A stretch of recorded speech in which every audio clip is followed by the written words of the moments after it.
What are the most commonly misunderstood trademark classes in your experience? Clothing in an online store that sells clothing.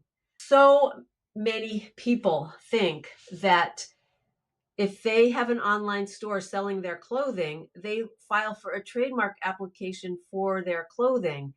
But what they really have is an online retail store, which is class 35, and clothing is in class 25. But basically, to have a trademark for clothing, you have to have it be the tag, is like the label on the back of your clothing. Or if you're going into a store and you have it's hanging on the rack and there's a tag hanging off and it has the price, but it also has the label, the name on it.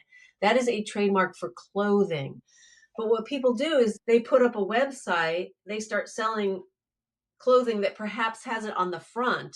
Okay, having a design on the front of a piece of clothing is not a trademark. It is a trademark for an online retail store that sells clothing and hats. And the US Patent and Trademark Office will not allow you to amend that after you file. So if you file incorrectly for clothing when you actually have an online retail store, you got to start again.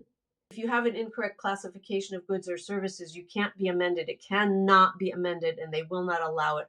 The only thing the USPTO allows is a narrowing. They will not allow you to expand. So if you file for clothing and what you really have is an online retail store, they would consider that an expansion of your services, and they would not allow you to do that. So in that scenario, you have to refile. You have to start again at the total beginning.